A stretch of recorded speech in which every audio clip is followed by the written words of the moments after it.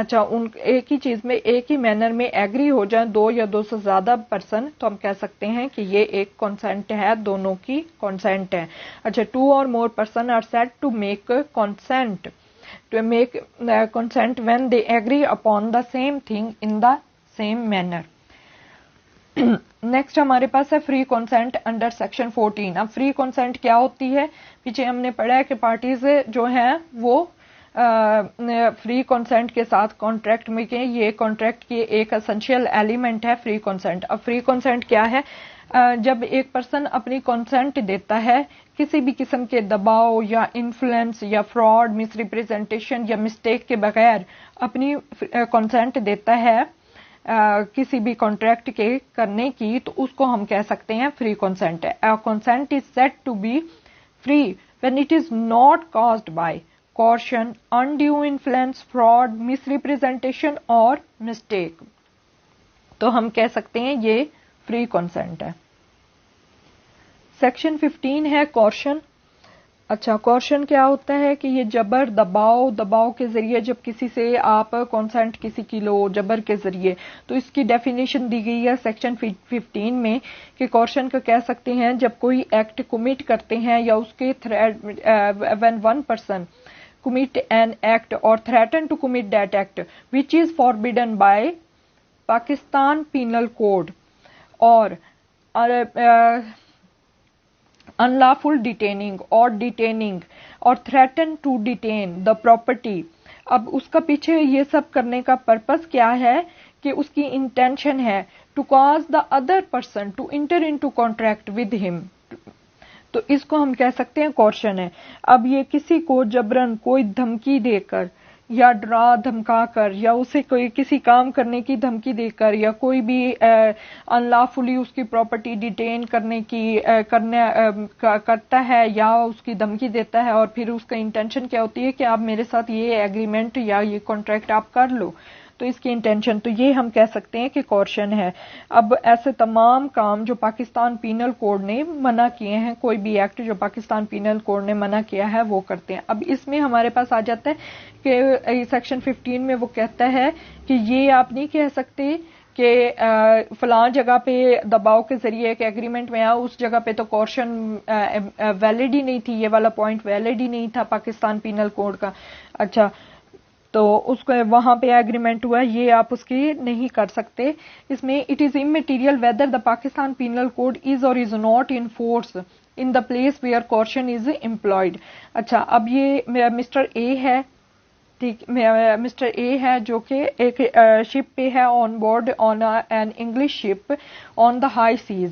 اچھا causes mister B to enter into an agreement by an act amounting to criminal intimidation. Mister B کو ڈرا دھمکا کر کہتا ہے, انگلش ہائی سیز میں ہے, مسٹر بی کو وہ ڈرا دھمکا کے کہتا ہے کہ آپ میرے ساتھ یہ ایگریمنٹ کر لو. وہ مسٹر اے کے ساتھ ایگریمنٹ کر لیتا ہے. اچھا اور اب کیونکہ انگلش قانون کے مطابق آپ coercion کے ذریعے بھی ایگریمنٹ کرتے ہیں تو وہ ویلڈ ہے. وہ آ کے کراچی میں جب آتا ہے تو مسٹر بی مسٹر اے کو سو کر دیتا ہے کہ یہ اس نے مجھ سے ایگریمنٹ کو جو اس نے مجھ سے کنسنٹ لی تھی ایگریمنٹ کی وہ coercion کے ذریعے لی تھی. تو مسٹر اے جو ہے وہ یہاں پہ پلی نہیں لے سکتا کہ میں انگلش ہائی سیز پہ تھا, وہاں پہ پاکستان پینل کوڈ ویلڈ نہیں ہے تو تب یہ ایگریمنٹ ہوا. انڈیو انفلوئنس ہے انڈر سیکشن 16. اب اس میں یہ ہے کہ جب ایک پارٹی دوسری پارٹی کے انفلوئنس کے انڈر ہو کسی بھی طرح کے, اس میں فادر کا انفلوئنس بھی ہو سکتا ہے, ٹیچر کا انفلوئنس بھی ہو سکتا ہے, اب کے ڈاکٹر کا بھی ہو سکتا ہے, کہ کوئی بھی پرسن کے کسی بھی انفلوئنس کے انڈر ہو تو وہ اس میں آ کے اپنے کسی ایگریمنٹ کے لیے کنسنٹ دے تو وہ بھی فری کنسنٹ میں نہیں آئے گا. اب اس میں سیکشن 16 کہتا ہے a contract is said to be induced by undue influence where the relation subsisting between the parties is such as one party is in a position to dominate the will of an other party. وہ اس بندے کی will کو change کر سکتی ہے, ٹھیک ہے, and uses that position to obtain an unfair advantage over the other. اب اس میں یہ ہے کہ ایک پارٹی ایک پرسن جو ہے دوسرے پرسن کے انفلوئنس میں ہے، دوسری پارٹی اس کو انفلوئنس کر سکتی ہے اس کی فری ول پہ، یعنی اس پہ ڈومینیٹ کر سکتی ہے، یعنی وہ چاہتا کچھ اس پہ کوئی کہتے ہیں کہ آپ میرے ساتھ یہ ایگریمنٹ کر لو، اپنے کسی ایڈوانٹیج کے لیے، اپنے فائدے کے لیے اس کو کرتی ہے، تو یہ ہم کہہ سکتے ہیں کہ انڈیو انفلوئنس ہے۔ اب اس میں ہمارے پاس سب سیکشن 2 میں ہے کہ a person is deemed to be in a position to dominate the will of an other۔ اب کون سے پرسن جو ہیں وہ کنسیڈر کیے جاتے ہیں کہ وہ دوسرے پرسن کی ول کو ڈومینیٹ کر سکتے ہیں، where he hold a real or apparent authority over the other, or where he stands in a fiduciary relation to the other person, or where he makes a contract with a person whose mental capacity is temporarily, permanently affected by reason of age, illness, mental اور bodily distress۔ اب کون سے person جو ہیں section 2 کہتا ہے کہ دوسرے پرسن کی فری کنسنٹ پہ، فری ول پہ ڈومینیٹ کر سکتے ہیں ایسے تمام پرسن جو کہ ریئل یا اپیرنٹ اتھارٹی ان کے پاس ہو، یا ٹرسٹ کا ریلیشن شپ ہو، یا اس وقت دوسرے بندے سے کانٹریکٹ کریں جب اس کی مینٹل کیپیسٹی جو ہے وہ ٹیمپریری یا پرماننٹ طور پر افیکٹڈ ہو by reason of old age, illness اور مینٹل اور باڈیلی ڈسٹریس۔ اب اس میں جو پرسن ڈومینیٹ کنڈیشن میں ہوگا تو برڈن آف پروف اسی پہ آتا ہے کہ وہ پروو کرے کہ اس نے یہ کانٹریکٹ جو ہے یہ فری کنسنٹ سے کیا گیا ہے، یہ اس کے انفلوئنس کے انڈر آ کے اس بندے نے کانٹریکٹ نہیں کیا۔ نیکسٹ ہمارے پاس آ جاتا ہے فراڈ انڈر سیکشن 17۔ اب فراڈ کیا ہوتا ہے؟ Fraud means and includes any of the following acts committed by a party to a contract or with his connivance or by his agent or with intent to deceive an other party thereto or his agent or to induce him to enter into the contract۔ تو اس کو ہم کہہ سکتے ہیں fraud ہے۔ کون سی condition میں fraud ہوتا ہے؟ اچھا، سجیشن کسی کو دی جائے کسی بھی فیکٹ کی کہ جو کہ اسے پتا ہے اور یا وہ یقین رکھتا ہے کہ یہ صحیح نہیں ہے، یہ سچ نہیں ہے، لیکن وہ پھر بھی اس بندے کو سجیشن دیتا ہے صحیح بنا کر، اسے پتا ہے کہ یہ غلط ہے لیکن وہ صحیح بنا کر دیتا ہے، تو یہ بھی فراڈ کے زمرے میں آ جاتا ہے۔ نیکسٹ ہے ایکٹیو کنسیلمنٹ آف فیکٹ۔ کوئی بھی بندہ ایک کانٹریکٹ میں اس کی فری کنسنٹ، اس کی کنسنٹ لینی ہے تو اس میں سے جان بوجھ کے کچھ فیکٹ جو ہے وہ چھپا لیتا ہے جو کہ اس کے نالج میں ہوتے ہیں اور اس کو یقین ہوتا ہے کہ یہ فیکٹ ہیں اور ٹرو ہیں، تو وہ ان کے جان بوجھ کے کنسیلمنٹ کر لیتا ہے، تو یہ بھی فراڈ کے زمرے میں آ جاتا ہے۔ نیکسٹ کنڈیشن از کہ کوئی ایسا وعدہ کرنا جس میں اس کی انٹینشن ہو کہ وہ یہ وعدہ پورا نہیں کرے گا، تو یہ بھی فراڈ ہوتا ہے۔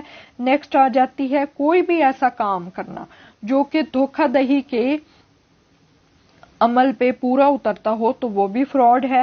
یا کوئی بھی ایسا کام یا ایک ایسا ایکٹ یا اومیشن جو کہ specifically declare to be fraudulent, law اس کو ڈکلیئر کر دیتا ہے کہ یہ کام یا اومیشن جو ہے یہ فراڈولینٹ ہے، تو وہ کرنا، تو وہ بھی فراڈ کے زمرے میں آ جاتا ہے۔ اب fraud means and includes any act committed by a party to a contract or with his connivance or by his agent with intent to deceive an other party thereto or his agent or to induce him to enter into contract۔ اچھا، اس میں یہ ہے کہ the suggestion as a fact of that which is not true، the active concealment of a fact by one having knowledge or belief of the fact، a promise made without any intention of performing it, any other act fitted to deceive, any such act or omission as the law specifically declared to be fraudulent۔ اب اس میں آگے مزید وہ کہتا ہے کہ mayor silence جو ہے وہ فراڈ کے زمرے میں نہیں آتی، وہ نہیں کہہ سکتے کہ اب ایک بندہ خاموش تھا تو وہ دوسرے کی ولنگنس کو افیکٹ کر سکتا ہے، یہ فراڈ کے زمرے میں نہیں آتی۔ اسی طرح کہ جب ایک بندے کی ڈیوٹی ہو کہ وہ کسی بھی کوئی ایسی سرکمسٹانس ہو کہ اس میں وہ اس کا ہو کہ وہ بولے، ٹھیک ہے، تو وہ بھی نہیں کہہ سکتے کہ اگر وہ چپ رہتا ہے اس سرکمسٹانس میں اس نے بول کے بتانا ہے کرنا ہے، لیکن وہ جان بوجھ کر خاموش رہتا ہے اور اس کو پتا ہے کہ میرے خاموش رہنے سے یہ کانسیکوینسز ہوں گے، تو وہ بھی فراڈ کے زمرے میں آ جاتا ہے. لیکن mere silence is not likely to affect the willingness of a person to enter into a contract is not fraud unless the circumstances of the case are such that regard being had to them. It is the duty of the person keeping silence to speak. اس کی duty ہو کہ وہ اس کی duty ہو بولنے کی، کہ یہ اگر وہ بولے گا تو ہی وہ فیکٹ ریویل ہوگا. اگر وہ نہیں بولے گا، اگر اس کنڈیشن میں وہ خاموش رہتا ہے تو یہ فراڈ کے زمرے میں آ جاتا ہے. اور unless his silence is itself equivalent to speech. اس کے اب مسٹر اے ہے، وہ ایک گھوڑا خریدتا ہے جو کہ انساؤنڈ ہوتا ہے. وہ گھوڑا، اس کی مینٹل کنڈیشن ٹھیک نہیں ہوتی، لیکن وہ مسٹر بی جب وہ خرید رہا ہوتا ہے تو وہ مسٹر بی کو کہتا ہے کہ اگر تم خاموش رہے تو میں سمجھوں گا کہ یہ گھوڑا جو ہے یہ ساؤنڈ مائنڈیڈ ہے، ٹھیک ہے، اس کی مینٹل کنڈیشن ٹھیک ہے اور میں یہ خرید لوں گا. تو مسٹر بی کو پتا ہے کہ گھوڑا ٹھیک نہیں ہے، لیکن وہ پھر بھی خاموش رہتا ہے، تو یہ فراڈ کے زمرے میں آ جاتا ہے. نیکسٹ ہے ہمارے پاس misrepresentation under section 18. Positive assertion by the person which is not true though he believes it to be true. اب پازیٹیو assertion ہے کہ کسی بھی چیز کی جو کہ ٹرو نہیں ہے، لیکن وہ بندہ جو پازیٹیو assertion دے رہا ہے اس کو یقین ہے کہ یہ ٹرو ہے، تو یہ مس ریپرزینٹیشن ہے. Any breach of duty which without an intent to deceive gain an advantage to the person committing it. کوئی بھی ایسی بریچ آف ڈیوٹی، اب اس کی انٹینشن نہیں ہے دھوکہ دینے کی، لیکن وہ جو بریچ آف ڈیوٹی ہے اس کے ذریعے اس بندے کو جس کی انٹینشن نہیں ہے دھوکہ دینے کی، اس کو کسی قسم کا بینیفٹ ہوتا ہے یا ایڈوانٹیج ہوتا ہے، تو وہ بھی مس ریپرزینٹیشن میں آ جاتا ہے. Causing how ever innocent a party to an agreement to make a mistake as to substance of a thing which is the subject of an agreement. اچھا، اس کو نہیں پتا، چاہے انوسینٹلی وہ کسی بندے کو کاز کرتا ہے ایک ایگریمنٹ پہ آنے کے لیے، تو کوئی غلطی کرتا ہے تو اسے پتا ہے کہ اگر وہ یہ ایگریمنٹ کر لے گا تو یہ غلطی ہوگی، لیکن پھر بھی وہ کاز کرتا ہے، لیکن اس کو علم نہیں ہوتا، تو یہ بھی مس ریپرزینٹیشن کے زمرے میں. So this is the end of this video. Please subscribe my channel. Thank you. اللہ حافظ.